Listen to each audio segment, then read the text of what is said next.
Je termine aujourd'hui la série d'homélies qui portait « Voir les beautés de la vie ». Et pendant toutes ces semaines, on s'est rappelé pourquoi ça vaut la peine de chercher des beautés dans la vie.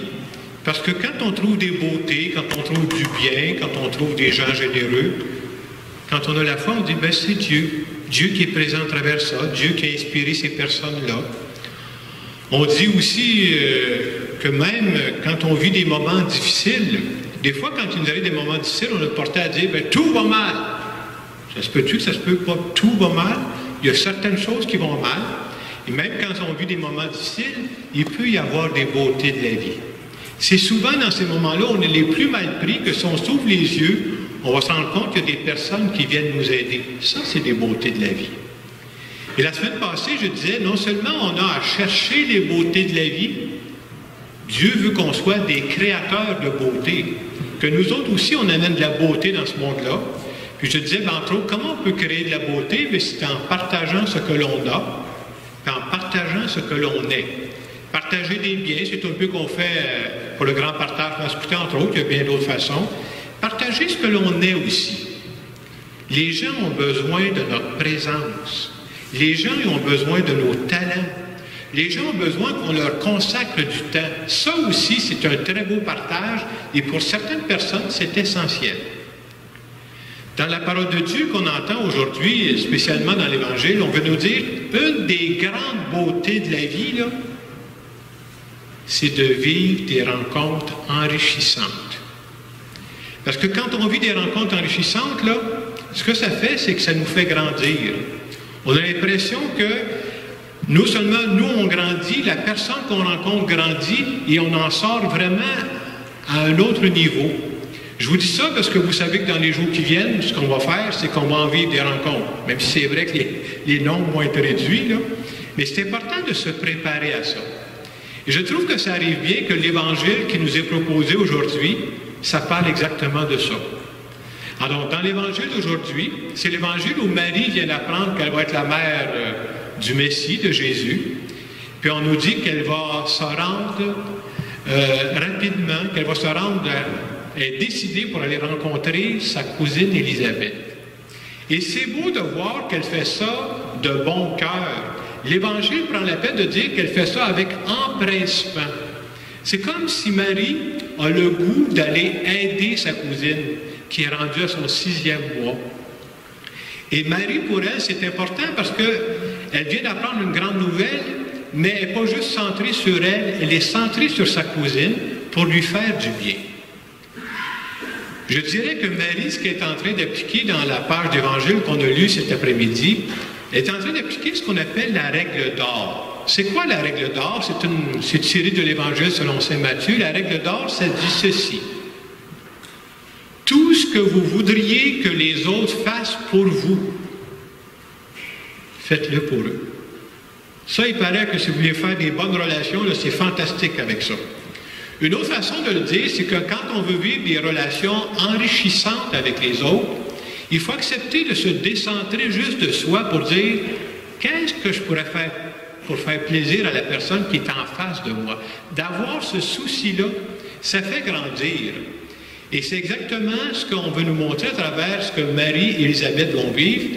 Marie vient d'apprendre une grande nouvelle, elle va aller rencontrer sa cousine Élisabeth, mais on sent qu'elle veut l'aider. On sent qu'elle veut lui faire plaisir. Et quand on veut savoir si une rencontre est réussie, là, bien, l'Évangile nous donne un signe. On nous dit que quand Marie va rencontrer Élisabeth, Élisabeth va dire « L'enfant a tressailli en moi ». C'est-à-dire, quand on vit une belle rencontre, il y a un impact chez les autres. Et pour les rencontres que nous nous préparons à vivre, c'est ce qu'on souhaite. Le fait qu'on se rencontre, on voudrait qu'après ces rencontres-là, on ressorte grandi. Comment on fait pour faire, je disais tantôt, pour faire plaisir aux personnes que nous rencontrons? Je pense qu'une des belles façons pour faire plaisir aux gens que nous rencontrons, il faut s'intéresser à ce qui intéresse la personne qui est en face de nous. Il paraît que ça, c'est le meilleur moyen. Vous allez vous rendre agréable comme ça. J'essaie de trouver des exemples pour illustrer ça, des exemples très simples, mais en tout cas, je pense que ça veut illustrer ça. Le premier exemple qui m'est venu, si on veut faire plaisir à une personne qui est en face de nous, essayez de penser que pendant les rencontres que vous allez faire dans les jours qui viennent, Je sais pas, je pensais, je dis, vous rencontrez une femme qui est devenue grand-mère dans les derniers mois. Moi, je peux vous dire quoi pour lui faire plaisir. Parlez-y de son petit-fils ou parlez-y de sa petite-fille. Ça manque pas, vous ne manquerez pas votre cul, c'est sûr, vous allez lui faire plaisir. Et voyez, déjà, c'est comme si je prépare la rencontre, ça, je sais que ça va lui faire plaisir. Il y a un souci qu'on porte là-dedans. Autant l'inverse est vrai aussi, là. On connaît notre monde, en gros. Je pense que quand on rencontre nos familles, je pense que vous devez connaître pas mal les gens de vos familles. À l'inverse aussi, quand on veut vivre des rencontres enrichissantes, on fait attention pour ne pas, je dirais, aborder un sujet qui est un point sensible pour une autre personne. L'exemple qui m'est venu, c'est le suivant. Je ne sais pas s'il est bon, mais c'est le seul que j'ai trouvé. Essayez de penser que vous avez dans votre famille quelqu'un qui est un grand partisan des Canadiens de Montréal. C'est pas nécessaire de lui demander s'il est prêt pour le défilé de la Coupe Stanley cette année, là. C'est pas sûr que ça va lui faire plaisir. Donc, vous voyez, au-delà des exemples que je vous donne, c'est de dire, pendant ces rencontres-là qu'on va vivre, est-ce que j'ai vraiment le souci des personnes qui sont en face de moi? C'est de l'amour, ça. Et ça se prépare, c'est comme une recette, là, mais ça se prépare. Je sais que je vais rencontrer telle personne, je sais de quoi je vais lui parler, je sais de quoi je vais faire attention. C'est le souci de l'autre personne à côté de moi.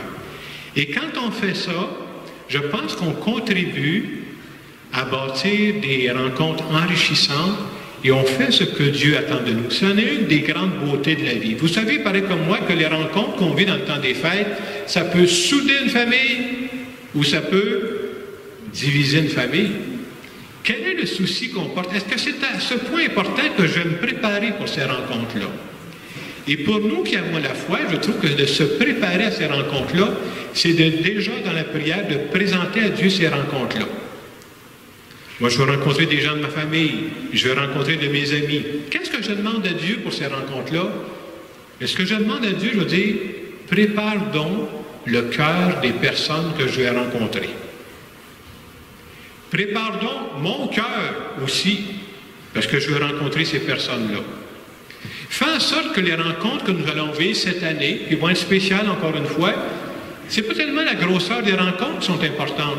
Fais en sorte que nos rencontres soient signifiantes. Qu'il y a quelque chose qui ressorte de ces rencontres-là.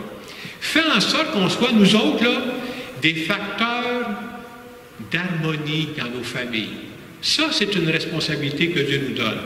Qu'est-ce que je peux faire pour que, suite à la rencontre que nous vivrons, on pourrait dire que notre famille est encore plus soudée à ce moment-là? Ça, pour moi, là, c'est quelque chose qu'on peut déjà demander à Dieu. Prépare-nous d'avance pour ça. J'ajouterais aussi que cette fête de Noël, c'est une occasion spéciale aussi pour une rencontre avec Dieu. Parfois, on l'oublie, hein? On fait tellement de choses autour de Noël qu'on finit par oublier celui qui est fêté. C'est comme si je vous disais, on organise une fête pour Michel, on fait un paquet de choses, un paquet d'activités, mais finalement, on a oublié Michel. You. Et à Noël, vous remarquerez que des fois, sans mauvaise volonté, ça peut ressembler à ça. On prépare plein de cadeaux, on prépare de la nourriture, on fête, on boit, on s'amuse, mais on oublie finalement, c'est quoi le premier? C'est la fête de la naissance de Jésus. Et quand je dis de se préparer à ça, de lui dire, moi je trouve, j'aime beaucoup les prières simples.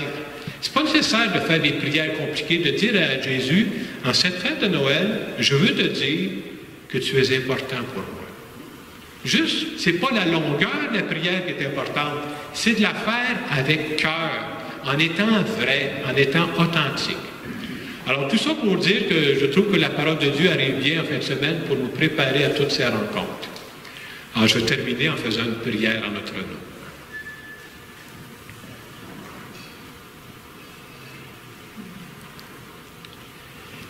Seigneur Jésus, je veux te dire merci à l'avance pour tout ce que tu vas faire pour nous dans les jours qui viennent.